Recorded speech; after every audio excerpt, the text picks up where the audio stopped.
materi-materi yang akan saya sajikan kelak saya sudah bocorkan semua, termasuk kitab kuning, termasuk Al-Quran, materi-materi nabi palsu dan seterusnya. Ya, siapkan kuda-kudamu, perbanyak berdoa ya, kepada Tuhanmu supaya Tuhanmu bisa membantu. Kamu akan malu bahasan tentang kitab palsu, bahasan tentang nabi palsu. Ya, jadi dua poinnya. Kitab palsu, manakah yang kitab palsu dari Allah? Al-Quranul Karim atau perjanjian baru, surat-surat Paulus, Lukas, surat Matius, surat Markus, surah Yohanes. Kita buktikan itu. Kedua, siapa yang nabi palsu? Rasulullah Muhammad sallallahu alaihi wasallam atau Paulus? Bismillahirrahmanirrahim. Assalamualaikum warahmatullahi wabarakatuh. Alhamdulillahirabbil alamin. Wabihi nasta'inu ala umuri dunya waddin. Wassalatu wassalamu ala asrofil anbiya'i wal mursalin wa ala alihi wa sahbihi ajma'in, amma ba'du. Halo sahabat beriman, apa kabar semuanya? Semoga kita selalu diberikan kesehatan, kelancaran, perlindungan, serta dipermudah segala urusannya oleh Allah Subhanahu wa Ta'ala.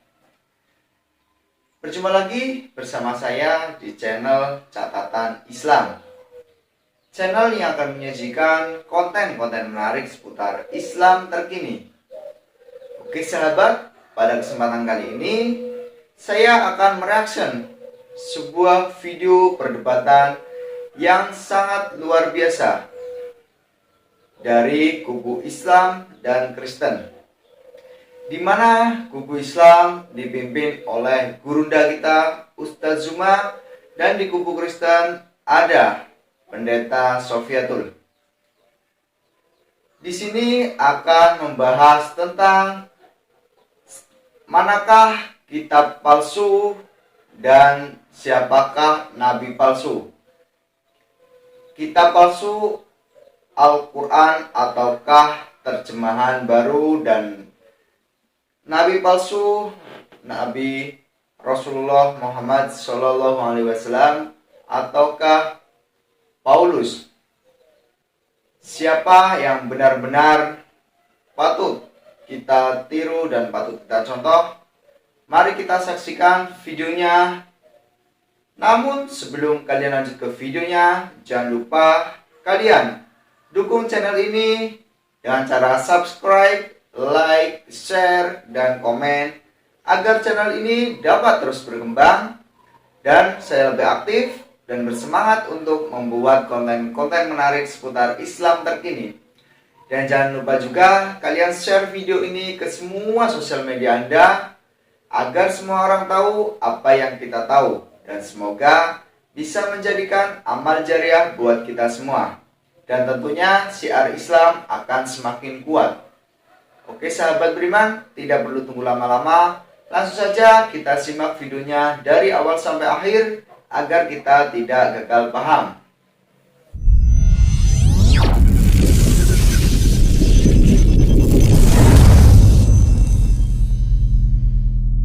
Bismillahirrahmanirrahim. Assalamualaikum warahmatullahi wabarakatuh.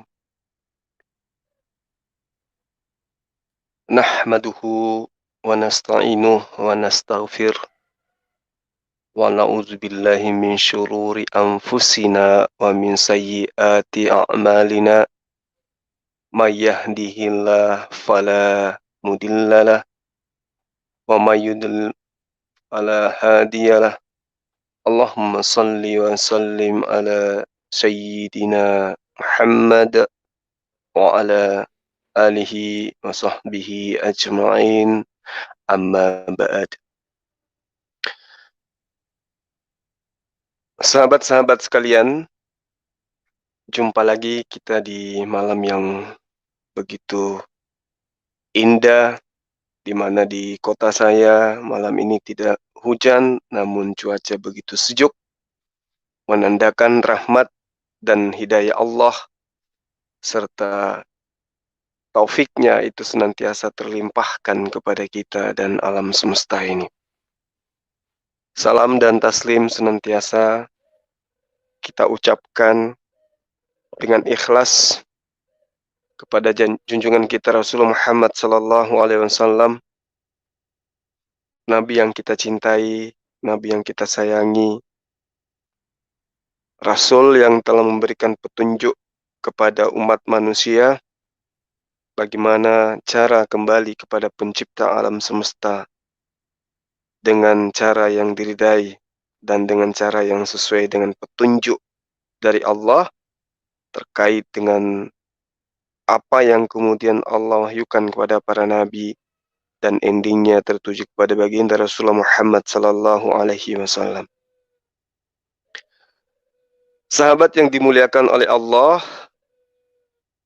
pada malam hari ini saya menerima kiriman konten ya dari salah satu guru saya ya, salah satu prof dari universitas ternama di negara kita untuk kemudian menjawab tantangan ya seorang murtadin yang konon ceritanya sudah meninggalkan Islam tetapi masih cinta dengan nama yang nuansanya Islami.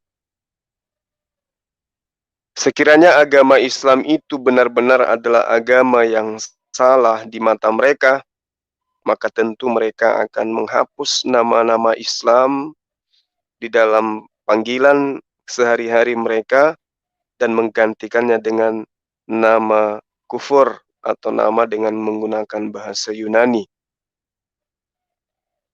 Tapi ternyata dia masih sering dan masih senang dengan nama-nama yang berbau Islami.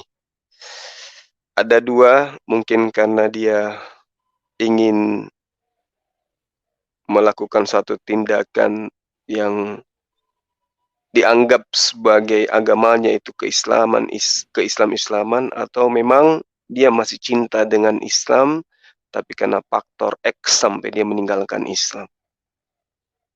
Iya, dan juga gambar profilnya itu bercadar, mencerminkan bahwa satu, kalau dia ini bukan licik, ya, picik, cerdik seperti ular, ya, ular itu identik dengan iblis, jadi cerdik seperti iblis, seperti yang ada dianjurkan dalam kitabnya.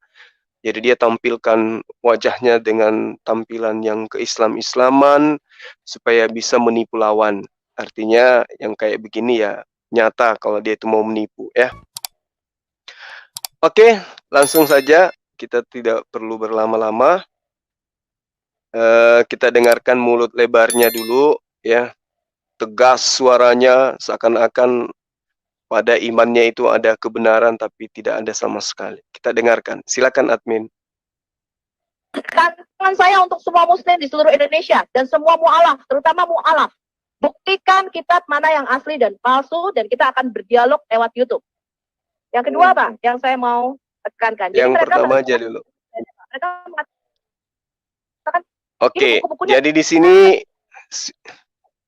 sini si mulut gede, si mulut lebar, ya, mulut yang kayak gentong, tapi ilmu nggak ada, itu memberikan tantangan kepada seluruh umat muslim di Indonesia, tapi sayangnya dia utamakan kepada mu'alaf, karena dia yakin kalau mu'alaf itu belum terlalu menguasai ajaran Islam, maka dia utamakan yang mu'alaf.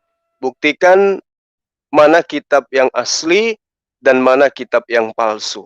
Nah, ini lucu ini tantangannya. Ya. Kalau Al-Qur'anul Karim itu asli dari Rasulullah Muhammad sallallahu alaihi wasallam. Ya. Al-Qur'anul Karim itu asli. Kenapa Al-Qur'an itu asli?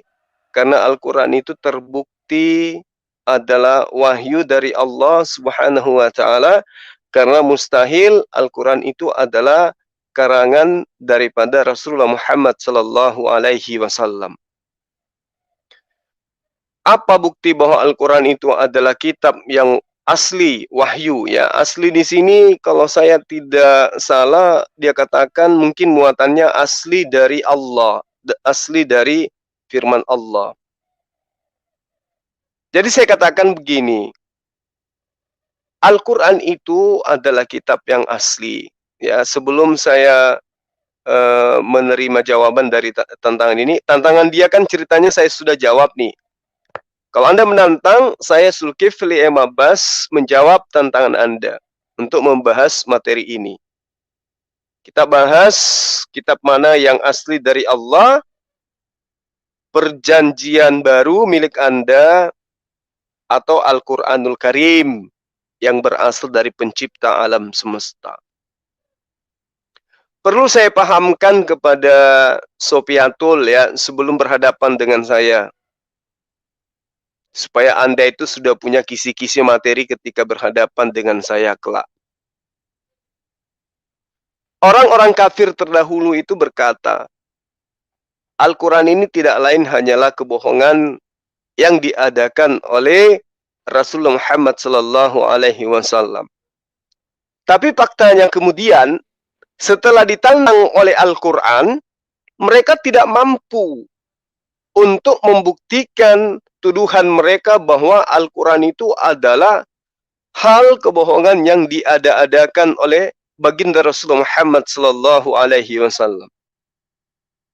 Allah menantang, katakan kepada mereka, ya Muhammad, Qul, sesungguhnya jika kalian manusia dan juga jin berkumpul untuk membuat yang serupa dengan Al-Quran, maka niscaya mereka tidak akan dapat membuat yang serupa dengan Al-Quran. Sekalipun sebagian mereka menjadi pembantu bagi sebagian yang lain. Nah, ini tantangan Allah kepada orang-orang kafir terdahulu sampai hari ini. Allah menerangkan, katakan kepada mereka Muhammad, sesungguhnya jika manusia dan jin berkumpul untuk membuat yang serupa Al-Quran ini, niscaya mereka tidak akan dapat membuat yang serupa dengan dia, sekalipun sebagian mereka menjadi pembantu bagi sebagian yang lain. Ini tantangan Allah. Sudah 1400 tahun silam, tidak ada yang menyanggupi tantangan itu. Nah, sekarang boleh tidak? Boleh tidak? Gospel juga itu memberikan tantangan yang sama. Ya, sebelum memberikan tantangan yang sama pun, ya, sudah terjawab apa yang kemudian ditantangkan kepada gospel itu sendiri. Contoh, terjemahan lama, terjemahan baru, terjemahan bis, Sleber, ya, KJP dan seterusnya. Artinya bahwa banyak kitab-kitab yang dibuat yang serupa dengan kitabnya orang Kristen. Karena itu hanya merupakan terjemah ke terjemah. Artinya siapapun bisa membuat itu. Ya. Dibuat semisal yang tadinya babi diubah lagi menjadi babi hutan dan seterusnya. Itu artinya bahwa hanya Al-Quran yang memberikan tantangan seperti ini. Lalu kemudian setelah orang-orang kafir tidak mampu membuktikan tantangan, menjawab tantangan Allah, membuat semisal Al-Quran, maka tantangan Allah itu diturunkan. Level tantangannya diturunkan oleh Allah karena tidak ada yang mampu membuat Al-Quran. Ya, karena tantangan pada tahap pertama tidak akan mungkin terpenuhi oleh orang-orang kafir, maka Allah kemudian mendatangkan tantangan yang lebih ringan. Yaitu jangan membuat Al-Quran, tapi cukup membuat 10 surah saja seperti di dalam Al-Quran. Kalau ada yang mampu. Ya, di dalam Al-Quran diterangkan dalam surah Hud ayat 13, am yakuluna, bahkan mereka mengatakan Muhammad telah membuat Al-Quran itu. Katakanlah demikian. Maka katakanlah buatkanlah atau datangkanlah 10 surah yang dibuat-buat yang menyamai Al-Quran. Dan panggil orang-orang yang kamu anggap sanggup, ya, selain daripada Allah, jika kamu memang orang-orang yang benar. Jadi yang tadinya disuruh ditantang membuat seperti Al-Quran, karena tidak ada yang bisa menjawab tantangan itu, maka Allah menurunkan level tantangannya. 10 saja. 10 surah saja yang sama seperti Al-Quran jika ada yang mampu. Tapi sampai hari ini, jangankan dulu, Sampai hari ini bahkan tidak ada yang mampu membuat itu. Nah, kalau tidak ada yang mampu membuat semisal 10 surah dalam Al-Quran, maka Allah menurunkan lagi, memberikan lagi tantangan yang lebih ringan. Apa itu? Menantang orang-orang kafir dengan tantangan yang jauh lebih ringan daripada 2 tantangan sebelumnya. Membuat 1 surah saja seperti yang ada di dalam Al-Quran. Wa in kuntum fi raibim mimma nazzalna ala abdina fa'tu bi suratin min mithlih wad'u syuhada'akum min dunillah in kuntum shadiqin. Nah, Sofiatul, Al-Quran menantang kamu. Tidak perlu membuktikan mana yang asli, mana yang palsu. Kalau kamu mampu membuat 1 surah yang sama seperti Al-Quran, yang bisa menandingi Al-Quran, maka kamu sudah mampu membuktikan kemudian daripada kitab asli ataupun kitab yang palsu. Sekarang silakan Anda buat 1 surah yang muatannya sama seperti Al-Quranul Karim, yang huruf-hurufnya punya makna, yang kata-katanya bermakna, kalimat-kalimatnya bermakna, bisa dipahami dengan ilmu nahwu, bisa dipahami dengan ilmu balaga, bisa dipahami dengan tafsir, bisa dipahami dengan asbabul nuzul, bisa dipahami berdasarkan disiplin ilmu yang ada dalam Al-Quranul Karim. Silakan, 1 surah saja. Kalau tidak bisa, maka Anda rugi membuat tantangan, mana kitab asli, mana kitab palsu. Karena tanpa dibuktikan pun kitab Anda sudah ketahuan. Cuman terjemah. Kalau terjemah dianggap sebagai asli, Anda keliru. Terjemah itu adalah penafsiran manusia, pemahaman manusia terhadap firman Tuhan. Jadi terjemah kalau dikatakan asli firman Tuhan itu palsu. Karena itu hanya manusia yang punya perkataan. Yang asli itu adalah wahyu pertama yang diterima oleh sang Nabi.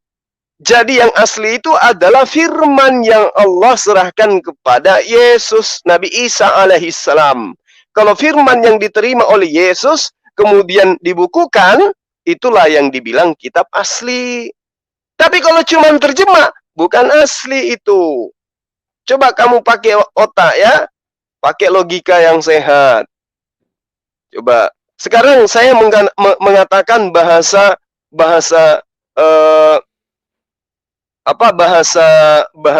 orang Sulawesi misalnya. Torroko nakande kopatitong. Nah, ini asli. Kalau kemudian diterjemahkan torroko nakande kopatitong, itu tidak asli lagi. Itu sudah masuk ke dalam terjemah. Tidak asli lagi perkataan Zulkifli itu. Tidak asli lagi menggunakan bahasa yang saya lisankan pertama kali. Tetapi itu adalah upaya untuk memaknai, untuk menafsirkan perkataan yang saya ucapkan. Nah, kalau dicari original teks daripada apa yang saya ucapkan pertama, maka yang asli itu adalah torroko nakande kopatitong. Nah, itu yang asli. Terjemahannya bisa jadi. Ya. Kalau kamu tinggal, silakan tinggal. Kalau kamu tinggal, maka kamu akan dimakan oleh setan. Masya Allah, sungguh hebat di sini diskusi dari Ustadz Zuma. Kita dapat menilai manakah agama atau siapakah yang benar-benar kitab bukan kitab palsu, dan siapakah nabi benar-benar yang nabi patut kita contoh. Oke sahabat, kita lanjutkan videonya. Namun jangan lupa ya, kalian tekan tombol subscribe dan nyalakan notifikasinya agar kalian tidak ketinggalan video terbaru dari channel ini. Oke, kita lanjutkan ke videonya. Itu terjemahannya. Bisa jadi 50 tahun kemudian, kalau kau tinggal, kamu akan dimakan oleh belatung. Bisa jadi 100 tahun kemudian, kalau kamu tinggal, maka kamu akan dimakan ayam. Boleh jadi 2000 tahun kemudian, Ya, kalau kamu tinggal, kamu akan menduda selamanya. Bisa jadi.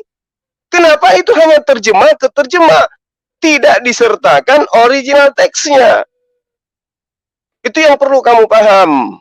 Sementara bahasa manusia setiap saat itu memiliki perubahan makna, memiliki perubahan arti, dan memiliki nuansa dan rasa bahasa. Itu perubahannya itu jelas ada.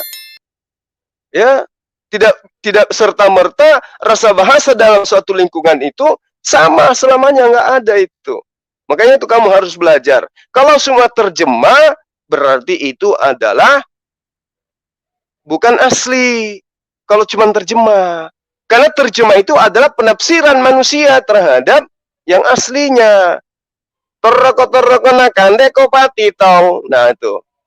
Jangan sampai nanti kamu anggap bahwa kalau kamu tinggal, kau dimakan sama belatung. Itu salah artinya tuh. Dan itu bisa jadi berubah menjadi seperti itu kalau tidak diikutkan originalnya. Itu yang kamu harus pahami ya. Syofiatul ya. Jadi kalau berbicara mengenai palsu atau tidak palsu, ya sekarang kamu siapkan jawaban dari pertanyaan saya ini. Jadi saya bocorkan sebelum kita bertemu, kamu siapkan jawaban dari pertanyaan saya. Oke? Rasulullah Muhammad sallallahu alaihi wasallam, Anda kan murtadin, mengatakan, "Khairukum man ta'allama al-Qur'an wa 'allamahu." Rasulullah Muhammad sallallahu alaihi wasallam menyebut kata Al-Qur'an. Malah dia yang menerangkan terlebih dahulu, yang paling baik, yang paling mulia, yang paling cakep, yang paling cantik, yang paling ganteng di antara kamu adalah yang mempelajari Al-Qur'an, Al-Qur'an, Al-Qur'an, Al-Qur'an, dan mengajarkan Al-Qur'an kepada orang lain. Berarti Rasulullah Muhammad SAW sebagai sumber Al-Qur'an, menerangkan Al-Qur'an, menyampaikan Al-Qur'an, dan juga memberi legitimasi terhadap Al-Qur'anul Karim. Pertanyaan saya, siapkan jawabannya ya. Kalau kau belum siap jawabannya, jangan pernah kamu membuat tantangan. Saya kasih soal. Adakah Yesus pernah bercerita tentang surat Lukas? Adakah Yesus pernah bercerita tentang karangan Matius? Adakah Yesus pernah bercerita tentang karangan Yohanes? Adakah Yesus pernah bercerita tentang karangan surat-surat Paulus? Oke, Sofiatul, itu soalnya, dan saya minta kau siapkan jawaban, baru tentukan waktu, kapan kamu masuk ke Zoom. Oke, Sofiatul? Ya, supaya kamu bisa sadar mana kitab yang asli, mana kitab yang palsu. Kalau Yesus tidak mengenal kitabmu, itu sudah harusnya kamu malu. Harusnya kau sudah sadar itu. Kalau umat Islam, kitabnya dikenal oleh Rasul Muhammad sallallahu alaihi wasallam. Kitabmu tidak dikenal oleh Yesus. Saya tunggu jawaban Anda ya tentang pertanyaan saya. Ingat, toroko-toroko nakande kopatitong. Lanjut admin. Tapi ternyata ketika Bapak Muhammad KC memberikan kebenaran, ini kita kuning bertentangan dengan apa yang ada di Quran, mereka membela kita kuning. Stop. Oke. Jadi Sofiatul ini ya tanpa ilmu ya sama aja si KC. Tapi ketika si KC memberikan kebenaran, nenekmu kiper, kebenaran yang mana? Yang si KC sebutkan itu kebenaran yang mana? Ya, kalau ada kebenaran itu, ya tidak mungkin seperti sekarang nasibnya. Kalau ada kebenaran. Sedikit saya uraikan pada Sofiatul. Ini lagi-lagi bocoran, supaya nanti kalau kamu ketemu sama saya, kamu sudah ada dasar untuk berdebat dengan saya. Oke? Jadi saya ajarkan kamu, Sofiatul, ya, saudaraku yang unyu-unyu, supaya kamu tahu. Kitab kuning itu bukan Al-Quran dan juga bukan kitab pengganti Al-Quran. Kitab kuning itu adalah kitab gondol. Kitab gondol, kenapa dikatakan kuning? Karena ditulis di atas kertas yang kuning. Itu adalah merupakan kitab yang teksnya menggunakan huruf dan bahasa Arab tanpa baris. Jadi kalau si KC tidak bisa membaca kitab Gundul, kamu tidak bisa membaca kitab Gundul, lalu kemudian kau banding-bandingkan kitab Gundul dengan Al-Quran, itulah bukti bahwa kamu error. Kenapa? Karena kitab kuning itu isinya mengandung unsur keislaman berupa usul fikih, ulumul hadits, ada juga hadits, ada sejarah Islam, ada tafsir, ada fikih, ada ulumul Quran, dan seterusnya. Itu yang perlu kamu pahami. Jadi buku kitab kuning itu adalah kumpulan pelajaran-pelajaran terkait dengan usul fikih, terkait dengan ulumul hadits, terkait dengan hadits, terkait dengan sejarah atau tarik Islam, terkait dengan tafsir. Nah, saya ajarin samamu untuk mengetahui kitab kuning supaya Anda bisa membandingkan dengan Al-Quran dan menyalah-nyalakan salah satu di antara keduanya. Pertama, kamu harus menguasai ilmu nahwu, Sofiatul. Ilmu yang mempelajari tentang perubahan harakat atau baris akhir dari suatu kata. Ya, itu yang perlu kamu pelajari dulu. Yang kedua, kamu kudu menguasai ilmu saraf. Ilmu yang mempelajari tentang pergantian dari bentuk satu kata yang mengikuti pola yang ada. Di mana dalam ilmu saraf, pokok pembahasannya itu bertitik tumpu pada bentuk kata dan tidak berkaitan dengan kalimat penyusunnya. Jadi dia terpisah-pisah, kata per kata, Sofiatul. Kalau kamu sudah menguasai dua ilmu itu, belum cukup untuk membandingkan antara Al-Quran dengan kitab kuning. Kamu harus menguasai ilmu yang ketiga. Apa itu? Memahami dasar-dasar ilmu di dalam kitab kuning. Seperti apa yang saya katakan tadi, Anda harus bisa memahami kitab usul fikih. Anda harus bisa memahami ilmu usul fikih. Nah, itu yang perlu Anda paham. Dasar-dasar ilmu usul fikih Anda harus kuasai untuk bisa memahami daripada kitab kuning. Lalu kemudian ketika Anda sudah paham, bisa Anda bandingkan dengan Al-Quran. Mana yang salah, mana yang bertentangan. Yang terakhir, Anda harus menguasai dan menghafal kosakata bahasa Arab sebanyak mungkin. Itu sangat penting kalau kamu ingin menguasai kitab kuning. Meskipun kamu telah mempelajari ilmu sharaf misalnya, ilmu nahwu misalnya, itu tidak cukup kalau kamu tidak menguasai kosakata. Semakin banyak kosakata yang kamu hafal, maka semakin banyak huruf di dalam kitab kuning yang kamu baca. Nah, pahami itu. Jadi kalau kamu tidak bisa memahami kitab kuning, tidak bisa memahami Quran, lalu kemudian kau mengatakan, dua kitab ini bertentangan, nenekmu kiper, kau pakai ilmu apa? Kau pakai ilmu apa? Hah? Ilmu kebencian. Iya, ilmu kebencian. Itu pasti tuh. Kenapa? Karena dalam Al-Quran itu, di dalam pembelajaran kitab kuning itu maksud saya, misalnya di dalam pondok pesantren, antara Al-Quran dan kitab kuning itu laksana makanan. Ada nasi, ada sayur, ada lauk yang lain, bersatu padu. Tidak ada pertentangan satu sama yang lain. Itu yang perlu kamu pahami, Sofiatul, supaya kamu itu bisa mengkritisi kemudian dan mengatakan bahwa ada perbedaan di antara kitab kuning dan Al-Quranul Karim. Itu nggak mungkin bisa.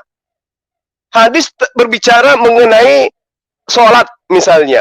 Masa kamu katakan bertentangan dengan ayat yang berkaitan dengan sholat di dalam Al-Quran? Dia nggak bisa kayak begitu. Kamu ditertawakan sama umat Islam kalau kamu mengatakan seperti itu. Ya, jadi saya katakan sudah ada beberapa bocoran soalan yang akan saya utarakan ke kamu. Siapkan jawabanmu ketika tantanganmu ini saya sudah jawab dan kamu respon kembali. Tentukan hari kapan Sofiatul punya nyali untuk membahas ini. Lanjut admin. Berapa nih kitab kuning? Ya. Dan kalau Anda nggak bisa jawab pertanyaan saya, maka Bapak Muhammad Kaci sudah memberikan dalil yang benar. Yang kedua, kalau kalian menistakan orang Kristen Kalian selalu menyatakan ini ada ayatnya. Jangan tersinggung dong. Kan ada ayatnya di dalam Quran kalau kalian dikatakan kafir, binatang ternak. Kalian menista Rasul Paulus, mengatakan Yesus tidak disalib, Yesus bukan Tuhan, ada jin kafir. Disalib itu karena ada ayatnya. Maka jangan sakit hati teman-teman. Kalau saya katakan bahwa yang datang setelah Yesus adalah nabi-nabi palsu. Dan saya tidak pernah menyatakan sesuatu tanpa dalil Alkitab. Karena itu adalah buku iman yang saya pegang. Ya, setelah Yesus tidak ada datang lagi nabi kecuali nabi palsu. Kedua, kalian selalu menitar Rasul Paulus. Rasul Paulus adalah salah satu rasul yang kami terima dan kami akui kerasulannya. Sama seperti kalian mengakui. Stop. Di dalam kitab kalian, di dalam kitab. Nah, itu deritamu, Sofiatul. Kalau Al-Quran kemudian menyebut kalian kafir, kan faktanya memang kayak begitu. Kalian memang kafir. Katanya murtadin, masa arti kafir aja nggak bisa tahu? Mana sih? Kalau kemudian Al-Quran menyebut kalian itu seperti itu, ya itu Al-Quran yang menyebutkan. Karena Al-Quran bukan kitabmu. Yang lucu itu kalau kitabmu yang menyebut kalian anjing. Kan lucu. Kan kesian. Aneh ya? Aneh kamu itu, Sofiatul. Kalau Al-Quran menyebut kamu itu terkutuk, terlaknat, orang-orang kafir, ya, laksana hewan, yang kemudian dipanggil, diteriaki, tapi tidak mendengarkan, tidak paham apa yang diteriaki, karena mereka tidak mau berpikir. Ya itu karena kitab itu menceritakan tentang kamu, dan kamu berseberangan dengan kitab itu. Ya wajarlah. Yang salah, yang harus kamu sadari, kitabmu sendiri yang kamu tentang setiap hari yang menyebut kamu anjing. Kan lucu. Matius 7 nomor 6 tuh. Ya, jangan kamu memberikan barang yang kudus kepada anjing. Nah, siapa anjing di sini? Goyim. Siapa goyim di sini? Orang yang ngaku-ngaku pengikut Yesus tapi dia bukan Bani Israel. Ya ampun, jadi malu saya. Ya.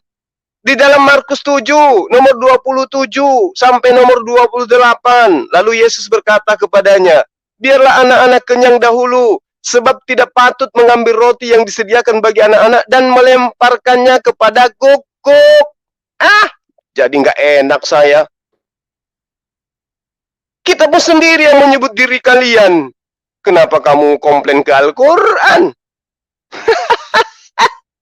Jadi nggak enak, terok nakan dekupatitong. Ya lucu kau itu. Kitabmu sendiri yang menyebut goyim itu sebagai guguk. Lah kamu emang Bani Israel dari suku mana rupanya kau? Suku cadang. Jadi nggak enak saya. Aduh, kasihan kali nih Sofiatul. Kau disebut sama Yesus sama dengan sebutan anjing, kamu nggak marah? Hah? Sementara Al-Quran yang bukan kitabmu menyebut kamu itu dengan kata kafir, kamu komplain. Lucu kau itu. Kitabmu itu menyebut ular beludak, menyebut juga dengan sebutan penyakit sampar. Itu ditujukan kepada siapa? Ya kepada non-Yahudi lah. Siapa di situ non-Yahudi datang ke sana? Ada umat Islam yang datang ke sana. Merengek-rengek ke Yesus waktu itu ada? Enggak ada lah. Enak aja lu ngomong. Ya, terus terkait dengan palsu atau tidak palsu. Nah sekarang ada tidak kemudian Yesus bercerita tentang Paulus? Nyaho. Ayo. Ada tidak? Lalu kalau kamu mengatakan ada nabi-nabi palsu, ayo kita cek data. Persiapkan ini, saya bocorkan semua ini. Saya bocorkan semua apa yang akan saya sampaikan kepadamu untuk membuktikan bahwa agamamu itulah asal daripada pengajaran daripada nabi palsu itu. Jadi kamu nggak usah teriak-teriak nantang-nantang loh, kitabmu sendiri yang mengatakan itu. Contoh nih. Saya kasih kamu bocoran untuk kamu jawab nanti, karena pasti akan aku tanyai samamu nanti. Di dalam 1 Yohanes 2, nah, lagi-lagi bukan Quran kan, kitabmu sendiri kan yang mengatakan itu. Anak-anakku, itu di nomor 18 kalau nggak salah ya. Adalah waktu terakhir, ini adalah waktu yang terakhir katanya. Seperti yang telah kamu dengar. Seorang antikristus akan datang. Sekarang telah bangkit banyak antikristus. Sekarang loh. Kapan Yesus katakan itu? Kapan? Pada saat Yesus ada di Yerusalem, Yesus katakan, sekarang telah bangkit banyak antikristus. Nah, ayo. Kapan itu antikristus bangkit? Ya pada masa Yesus. Sekarang telah bangkit banyak antikristus. Kapan? Pada masa Yesus. Ada wae Sofiatul. Pada masa Yesus hidup mengajar, itu sudah banyak antikristus. Itulah tandanya bahwa waktu ini benar-benar adalah waktu yang terakhir. Nah, siapa yang dimaksud di situ? Lihat ayat selanjutnya, nomor selanjutnya. Memang antikristus itu, kata Yesus, memang mereka berasal dari antara kita. Jadi antikristus itu berasal dari antara murid-murid Yesus. Bukan kalian loh ya. Abad pertama. Jadi antikristus itu memang berasal dari murid-murid Yesus angkatan pertama. Tetapi mereka tidak sungguh-sungguh termasuk pada kita. Artinya, dia memang dari Bani Israel. Berasal memang dari tengah-tengah murid Yesus. Tapi bukan sungguh-sungguh menjadi pengikut Yesus. Memang mereka berasal dari antara kita. Ayo, kita di situ menurut Yesus, kami masuk nggak? Umat Islam masuk nggak di situ? Ketika Yesus bercerita kepada murid-muridnya yang asli, memang antikristus itu berasal dari antara kita. Nah, di situ ada umat Islam nggak? Di situ ada Rasulullah Muhammad SAW nggak? Banyak nanti kamu kalau hadapi saya dengan tantanganmu ini, Safiatul. Banyak. Jadi saya karena merasa kasihan, makanya saya bocorkan ini semua materi yang akan saya sajikan samamu. Ya. Memang mereka berasal di antara kita. Kita di situ siapa? Yesus, murid-muridnya, dan antikristus yang ada di antara mereka. Jangan kau kait-kaitkan dengan Islam. Malu-maluin aja kau. Katanya murtadin. Ilmu seupil. Ada ilmu sama sekali. Kemudian kau katakan bahwa ada nabi palsu setelah Yesus. Loh, nabi palsu itu kan coba kamu baca di Lukas 21 di kitab kamu itu. Lagi-lagi di kitabmu. Nabi palsu itu Sofiatul, pertama dia melakukan penganiayaan, pembantaian kepada murid-murid Yesus angkatan pertama. Ayo, jujur gak kamu? Siapa yang menganiaya murid Yesus di angkatan pertama itu? Ayo, Rasulullah Muhammad SAW, kamu mau bilang? Nenekmu kiper. Emang pada masa itu ada Rasulullah Muhammad SAW? Baca tuh Lukas 21 tuh kitabmu. Jangan lagi kau bilang, oh itu masa yang nanti lah. Tunggu dulu, jangan bicara masa yang nanti. Apa murid-murid Yesus pertama kali itu belum mengalami dianiaya? Kita dapat menilai manakah agama atau siapakah yang benar-benar kitab bukan kitab palsu, dan siapakah nabi benar-benar yang nabi patut kita contoh. Oke sahabat, kita lanjutkan videonya. Namun jangan lupa ya, kalian tekan tombol subscribe dan nyalakan notifikasinya agar kalian tidak ketinggalan video terbaru dari channel ini. Oke, kita lanjutkan ke videonya. Mereka diadili murid-murid Yesus itu. Siapa yang mengadili? Siapa yang menangkap? Siapa yang menganiaya mereka? Rasulullah Muhammad SAW gitu. Malu kan kau? Yang menganiaya itu adalah Paulus. Jadi nabi palsu itu Paulus. Kau katakan lagi nanti, oh dia bukan nabi, nenekmu kiper. Teruk makan kupatitong. Baca kitabmu Kisah Para Rasul. Di situ diterangkan sangat jelas kalau Paulus itu masuk dalam deretan nabi. Kisah Rasul pasal 13 nomor 1. Pada waktu itu dalam jemaat Antioquia ada beberapa nabi dan ada beberapa pengajar, yaitu 1. Barnabas, Simeon, Lukies, Menahem, lalu siapa? Saulus. Masih mau ngingkar kau bahwa Saulus itu diakui sebagai nabi? Di kitab Kisah Para Rasul 13 nomor 1 itu, Paulus disebut sebagai nabi. dan juga disebut sebagai pengajar. Ayo, kenapa Paulus disebut nabi? Satu, dia mengajar. Apa buktinya dia mengajar? Dia menulis surat-surat kepada jemaat-jemaat. Nasihat, petua-petua. Apa artinya itu? Dia mengajar. Apa artinya dia nabi? Dia menuliskan sebuah perkataan, kalimat-kalimat, surat-surat yang kemudian kalian imani sebagai firman Tuhan. Kalau dia bukan seorang nabi, lalu dari mana dia mendapatkan tulisannya? Oh, dari bimbingan Roh Kudus. Berarti dia nabi. Ayo, mau loncat kemana kamu, Sofiatul? Ini saya sudah kasih kisi-kisinya supaya kau persiapkan untuk menghadapi saya. Ya, Paulus membuat surat bukti bahwa dia mengajar. Tulisan suratnya itu katanya menurut bimbingan Roh Kudus, diwahyukan oleh Yesus. Berarti dia nabi. Nah, sekarang kita buktikan palsu enggak dia. Begitu Sofiatul cara mikirnya. Jadi jangan cuma nafsunya yang tinggi, tapi ilmunya nggak ada. Ntar dibilang lagi nafsu ayam, nafsu kuda tenaga ayam. Nafsunya seperti kuda. Pas berlari, tenaganya kayak ayam. Jangan sampai, makanya saya bantu kamu, saya jawab tantangan kamu, Sofiatul. Dengarkan ini, saya jawab tantangan kamu, dengan memudahkan kamu, saya sudah kasih bocoran-bocoran materi yang akan saya lemparkan nantinya ke kamu. 2 poin ini yang menjadi tantangan kamu, jawaban saya sudah saya bocorkan. Siapkan materimu, lantas tentukan harinya. Kita ketemu di Zoom. Oke, Sofiatul? Ya, kasihan kali kamu, berapi-api kali, tapi materimu, waduh, materi kau gali kubur ini. Yesus mengatakan akan datang nabi palsu. Nabi palsu itu kriterianya baca di Markus 13 juga ada. 1 Yohanes 2 juga ada. Lukas 21 juga ada. Banyak di kitab-kitab kamu itu.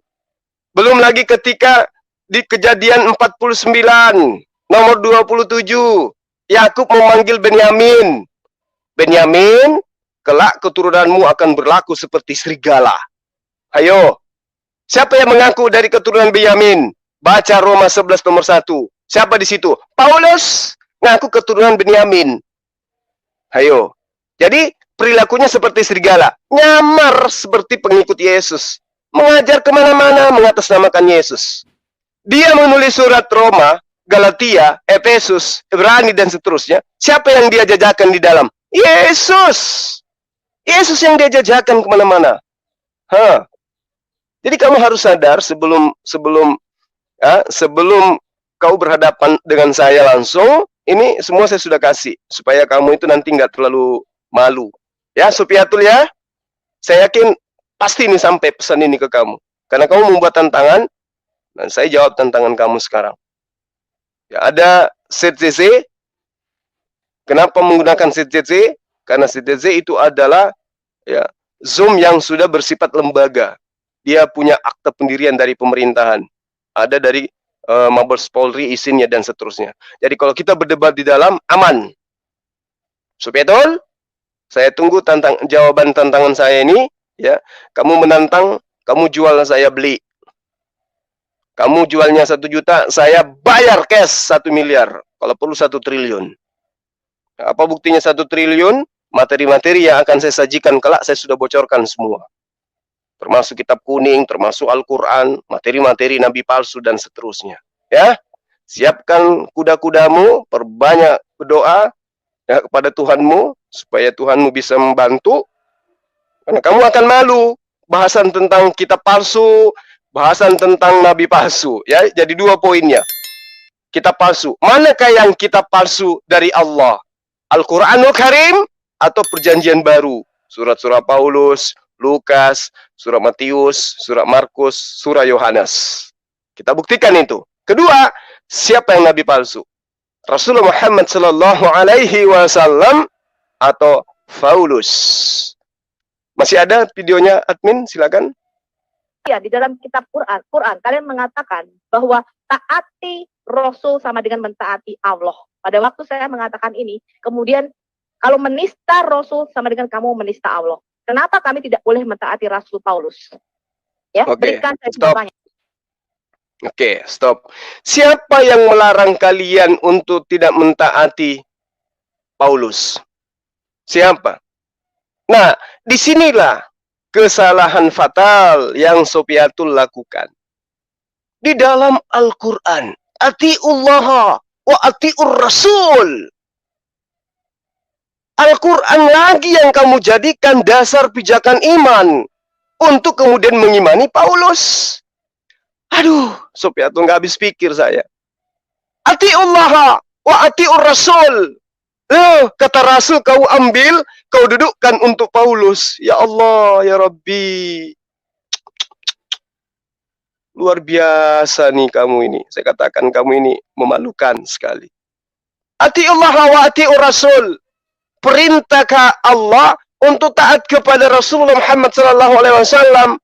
Itu perintahnya datang untuk umat Islam. Untuk taat kepada Rasulullah Muhammad SAW. Lagi-lagi kamu rampok. Kamu gunakan pembanding kepada ketaatanmu kepada Paulus. Lagi-lagi kamu ngambil kata Rasul. Ya Allah, aku jadi malu. Astagfirullahalazim. Begitu rendahnya kau punya pemahaman.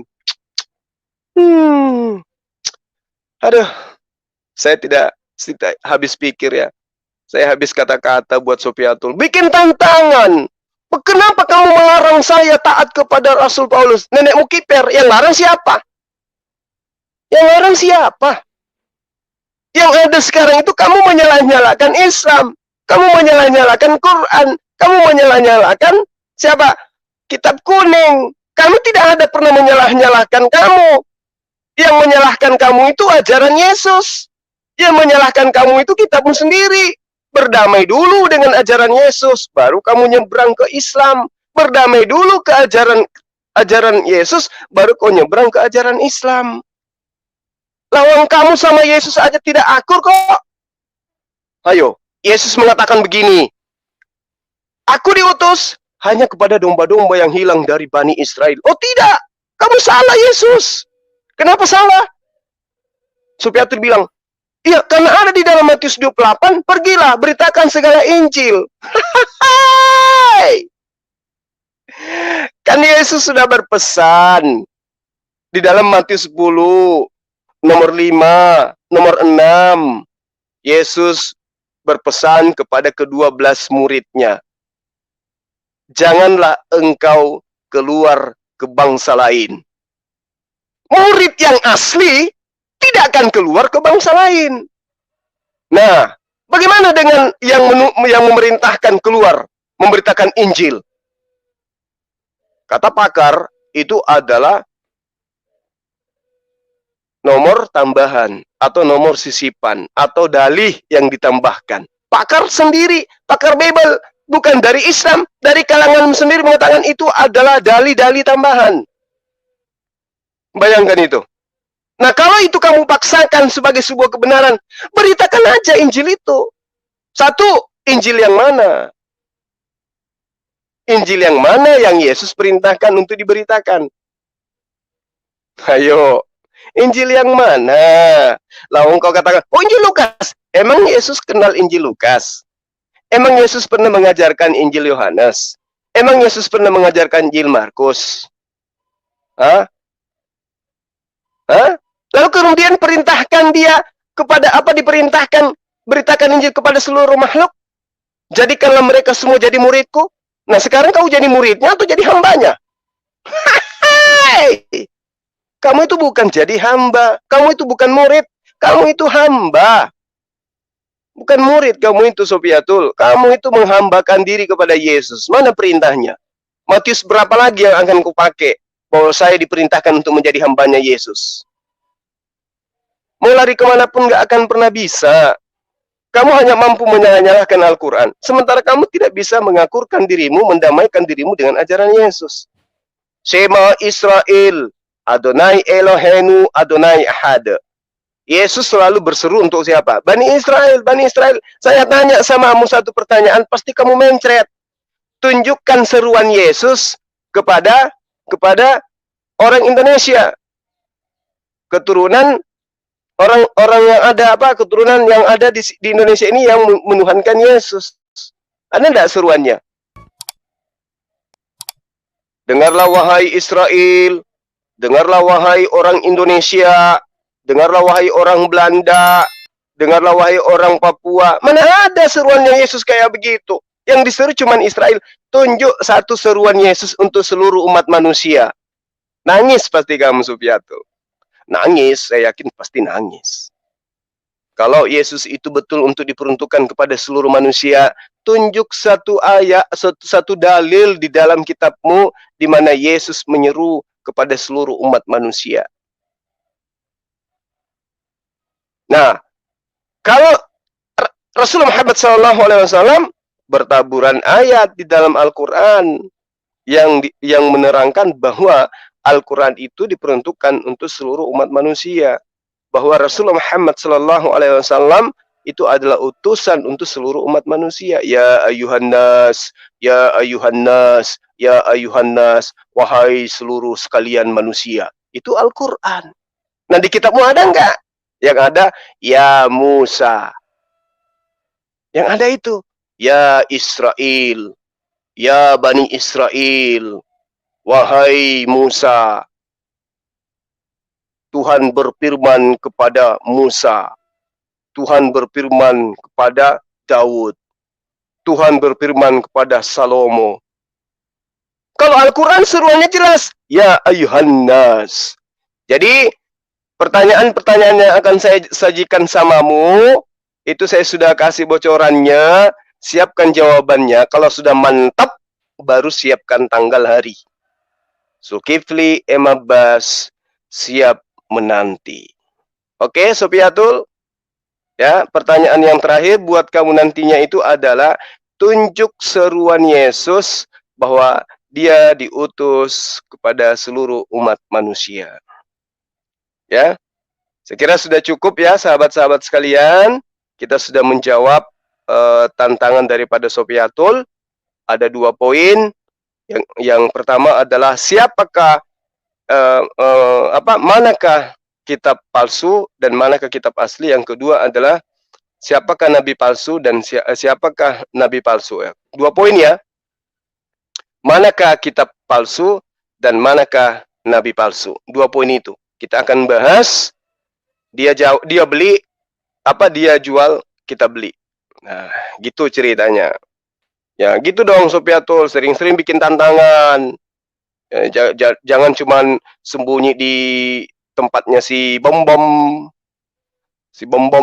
yang gemetaran kalau lihat kita. Bom-bom itu saya chat beliau ya menggunakan nomor Telkomsel, menggunakan nomor Excel. Saya diblokir sama dia. Aduh, kacau tuh orang. Oke, saya kira begitu sahabat-sahabat sekalian. Kepada teman-teman di live chat ya, terima kasih banyak atas dukungan antum semua. Saya senantiasa mendoakan antum semuanya. Mudah-mudahan Allah memberikan kesehatan, umur panjang, rezeki yang melimpah, dimudahkan seluruh urusannya, diikhlaskan di dalam mengikuti konten-konten kita, diberi kesehatan, umur panjang, bahagia bersama dengan keluarga. Dan yang terpenting ya, upaya-upaya, usaha-usaha antum semua yang baik itu dimudahkan, diberi jalan oleh Allah Subhanahu wa taala. Dan kepada sahabat-sahabat yang selama ini membantu donasi masjid, alhamdulillah, insya Allah pekan depan kembali dimulai pekerjaan masjid. Karena selama ini selama kurang lebih 2 minggu berhenti disebabkan oleh karena kita mencari ahli pekerja masjid ya, maksud saya tukang, tawar menawar, tapi alhamdulillah kita sudah menemukan tukang ahli yang sesuai dengan budget yang kita mampu ya. Insyaallah hari Senin itu sudah mulai pekerjaan dinding dari masjid kita. Saya mengucapkan terima kasih kepada sahabat yang telah berdonasi yang sangat luar biasa. Saudara-saudara saya yang ada di Sulawesi, Sulawesi Barat, di Pulau Sulawesi, Pulau Kalimantan, Jawa, Sumatera, dan semualah di luar negeri juga ada ya, yang ikut serta membantu daripada pembuatan masjid kita ini. Mudah-mudahan masjid bisa rampung dan digunakan untuk tarawih pada bulan suci Ramadan tahun 2022. Saya ingatkan kembali para sahabat-sahabat sekalian, tahun depan kita akan memperingati tahun kedua, ya, 25 Desember, Hari Maulid sedunia. Hari Mu'allaf sedunia. Mudah-mudahan kegiatan kita pada tahun depan itu lebih meriah dan gaungnya lebih besar, sehingga mendapatkan mendapatkan ridha dari Allah dan juga mendapat perhatian dari pemerintah, supaya pemerintah juga bisa memberikan satu kesimpulan yang utuh bahwa tanggal itu juga diperingati sebagai tanggal lahirnya mu'allaf sedunia. Saya kira begitu para sahabat-sahabat sekalian. Terima kasih atas kebersamaannya selama ini. Konten channel kita ini semakin kuat berkat antum semua, ya, berkat doa-doa semua yang memberi salam. Insya Allah saya jawab ya salamnya, cuman saya nggak bisa jawab dengan ketikan. Yang pasti saya jawab dengan salam juga kembali melalui lisan. Saya akhiri, ya, subhanakallahumma wa bihamdi asyhadu an la ilaha illa anta astaghfiruka wa atubu ilaik. Assalamualaikum warahmatullahi wabarakatuh. Salam satu Tuhan. Allahu Akbar.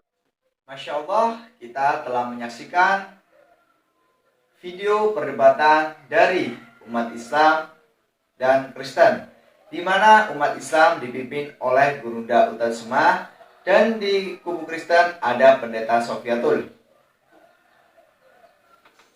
Kita telah mengetahui dengan adanya debat ini, dan ayo kita sebarkan, semoga umat Islam, syiar Islam semakin kuat. Dan mari kita doakan semoga Gurunda Utasema selalu diberikan kesehatan, perlindungan, dan dipermudah segala urusannya, dan diberkahi, diperlancar segala rezekinya. Cukup sekian. Apabila ada kata-kata yang kurang berkenan, saya mohon maaf yang setulus-tulusnya. Dan jangan lupa juga sekali lagi kalian share video ini ke sebanyak-banyaknya ke semua sosial media Anda, agar semua orang tahu apa yang kita tahu, dan insya Allah akan menjadikan amal jariah buat kita semua. Wabillahi taufiq wal hidayah. Wassalamualaikum warahmatullahi wabarakatuh. Salam satu Tuhan.